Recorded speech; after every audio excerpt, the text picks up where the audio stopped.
రాష్ట్ర TRS party working president అయినటువంటి గౌరవనీయులు కేటీ రామారావు గారి యొక్క ఆదేశానుసారం సంగారెడ్డి నియోజకవర్గ ఎమ్మెల్యే గారి యొక్క సూచన మేరకు మరి రాష్ట్ర వ్యాప్తంగా జరుగుతున్నటువంటి నిరసన కార్యక్రమంలో భాగంగా ఈరోజు అంబేద్కర్ గారికి నిరసన వ్యక్తం చేసి ఆయనకు లగచెర్ల ఎస్టీ రైతులను జైల్లో పెట్టినందుకు బేషరతుగా వాళ్ళ మీద కేసులను తీసేసి వదిలిపెట్టాలనేటువంటి విషయాన్ని ఒక్క నెల రోజుల నుంచి పార్టీ పోరాటం చేస్తున్నటువంటి విషయం తెలిసిందే.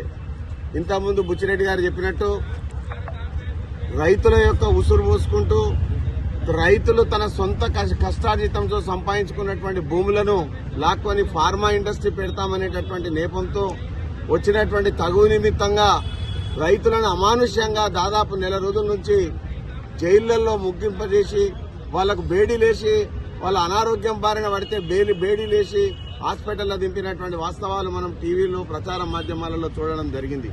అందుకని ఈరోజు రేవంత్ రెడ్డి గారి యొక్క ప్రభుత్వానికి, కాంగ్రెస్ ప్రభుత్వానికి ఒక హెచ్చరిక. రైతుల యొక్క కష్టార్జితంతో నిర్మాణం చేసుకున్నటువంటి సంపాదించుకున్నటువంటి భూముల్లో ఫార్మా ఇండస్ట్రీ పెట్టొద్దనడానికి బీఆర్ఎస్ పార్టీ పోరాడినందుకు పోరాటం యొక్క విజయం కూడా మనకు ఫార్మా పెడతలేము, ఇండస్ట్రీ యొక్క కారిడార్ పెడుతున్నామని అనౌన్స్ చేయడమే యూటర్న్ తీసుకున్నటువంటి మన రేవంత్ రెడ్డి గారు ఈరోజు జైల్లో ఉన్నటువంటి రైతులను కూడా బేషరతుగా వదిలిపెట్టాలని రాష్ట్ర వ్యాప్తంగా నిరసనలో భాగంగా సంగారెడ్డిలో కూడా మేమందరం కూడా నిరసన తెలిపి అంబేద్కర్ గారికి మన మెమరాండం ఇవ్వడం జరిగింది. అందుకనే వాళ్ళు ఇచ్చినటువంటి ప్రజాపాలనలో అభయాస్తం పేరుతో 6 గ్యారంటీల పేరుతో 120 హామీలతో వచ్చినటువంటి గవర్నమెంట్ రోజుకొక పూటకొక మాట మాట్లాడి ఎప్పటికప్పుడు దాటవేసేటటువంటి మాట మాట్లాడుతున్నటువంటి రేవంత్ రెడ్డి ప్రభుత్వానికి నిజంగా కూడా ఇప్పటికే జరగాల్సినటువంటి గ్రామ పంచాయతీ ఎంపీటీసీ ఎలక్షన్స్ కనుక జరిగితే వాళ్ళకి తెలిసి వాస్తవ దృక్పథం మరి గ్రౌండ్ రియాలిటీ అనేది వాళ్ళకి ఎప్పటికప్పుడు ఇన్ఫర్మేషన్ ఉన్నది కాబట్టి ఈరోజు స్థానిక సంస్థల ఎన్నికలకు పోతలేరు. కాబట్టి ఏ క్షణంలో అయినా ఏ రోజైనా రాబోయే రోజుల్లో జరిగేటటువంటి స్థానిక సంస్థల ఎన్నికల్లో తగిన మూల్యం చెల్లించుకోక తప్పదు.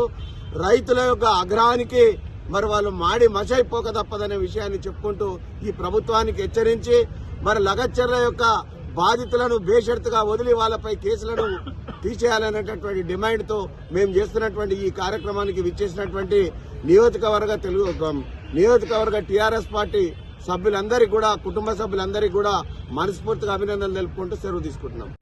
రాష్ట్రంలో ఉన్నటువంటి రైతు వ్యతిరేక కాంగ్రెస్ ప్రభుత్వానికి వ్యతిరేకంగా మరి బీఆర్ఎస్ పార్టీ రైతుల పక్షాన పోరాటం చేస్తున్న విషయం రాష్ట్ర ప్రజలందరూ కూడా తెలుసు, రైతాంగానికి కూడా తెలుసు. మొన్ననే చూసినట్టయితే లఘుచెర్ల ముఖ్యమంత్రి గారి సొంత కాన్స్టిట్యున్సీ కొడంగల్ కాన్స్టిట్యున్సీ సంబంధించిన లఘుచెర్లలో మరి గిరిజన రైతులు వారి భూములు రెక్కల కష్టం చేసుకుని బతికేటటువంటి భూములను ఫార్మాసిటీ పేరు మీద తీసుకుంటా అని చెప్పి ముఖ్యమంత్రి గారు తీసుకుంటే సొంత కాన్స్టిట్యున్సీలో ఉన్నటువంటి రైతులు వ్యతిరేకించి వద్దు అని చెప్పి అధికారులను అడ్డుకున్నందుకు వాళ్ళని తీసుకొచ్చి మరి నెల రోజులు కలిసినా ఇప్పటికి జైలు పాలు చేసినటువంటి ముఖ్యమంత్రికి వ్యతిరేకంగా బీఆర్ఎస్ పార్టీ ఎమ్మెల్యేలు నిన్నటి నుంచి ఈ రోజు వరకు కూడా మీరు రైతు వ్యతిరేకి ప్రభుత్వం, కాంగ్రెస్ పార్టీ ప్రభుత్వం కాబట్టి బేషరతుగా లఘుచెర్ల రైతులను విడుదల చేయాలని చెప్పి రకరకాల కార్యక్రమాలు 1 మంత్ నెల రోజుల నుంచి తీసుకున్నా గానీ వాళ్ళు ఇన్ని కారణంగా మరి రాజ్యాంగ నిర్మాత డాక్టర్ బిఆర్ అంబేద్కర్ గారికైనా ఇస్తే కనీసం ఈ కాంగ్రెస్ వాళ్ళకు బుద్ధి వస్తుందేమని ఆలోచన చేసి వర్కింగ్ ప్రెసిడెంట్ కేటీఆర్ గారి ఆదేశాల మేరకు చింతా ప్రభాకరణ సూచన మేరకు ఇవాళ నేను గాని మాణిక్యమన్న గాని విజేందర్ రెడ్డి గారు, శ్రీహరి గారు, కొండరెడ్డి గారు, మిగతా వెంకటేశ్వర పట్టణాధ్యక్షులు,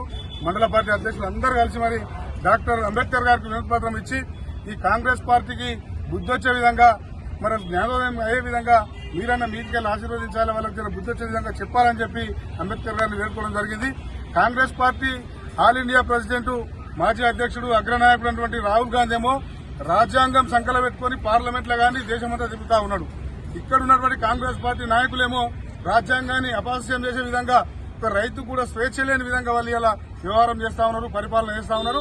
తప్పకుండా ఎద్దేడ్చిన వ్యవసాయం ముందరపడది, రైతు ఏడ్చిన రాజ్యం ముందరపడది నానుడు ఏతుందో మరి రైతులను నేర్పిస్తున్నటువంటి ఈ ప్రభుత్వం తప్పకుండా మూల్యం చెల్లించుకోక తప్పదు. స్థానిక సంస్థల ఎన్నికలు సంవత్సరమైనా ఇప్పటిదాకా పెట్టకపోవడానికి కారణం కూడా అదే. రైతులు ఆగ్రహంతో ఉన్నారనే వాళ్ళు తప్పించుకునే ప్రయత్నం చేస్తా ఉన్నారు.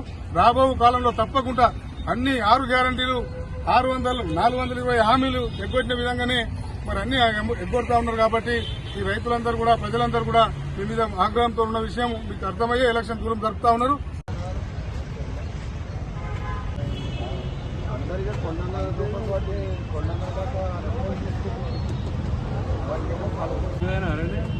తాగుతా నీ షెడ్యూల్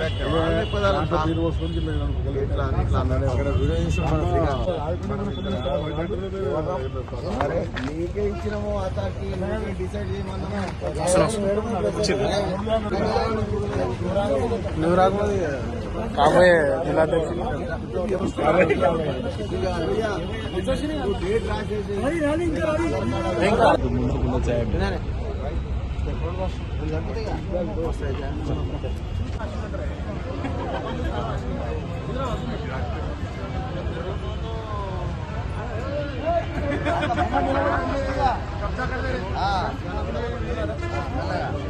పెద్దమంత్రులు పైకి ఎక్కడ కింద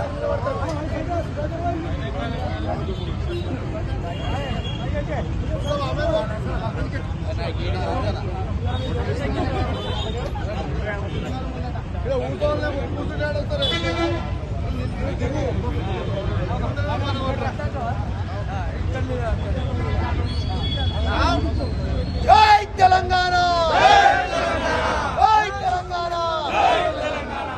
విడిచిపెట్టాలి లగచల రైతులను వెంటనే,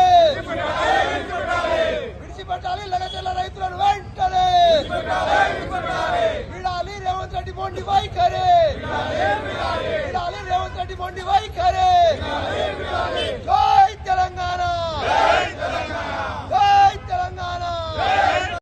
విడిచిపెట్టాలి లగచల రైతులను బేసరుతుగా వెంటనే, తొలగించాలి లగచల రైతులపై అక్రమంగా పెట్టిన కేసులను, తొలగించాలి లగచల రైతులపై అక్రమంగా పెట్టిన కేసులను.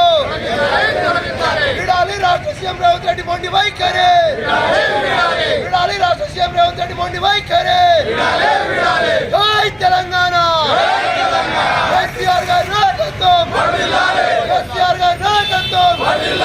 జై తెలంగాణ.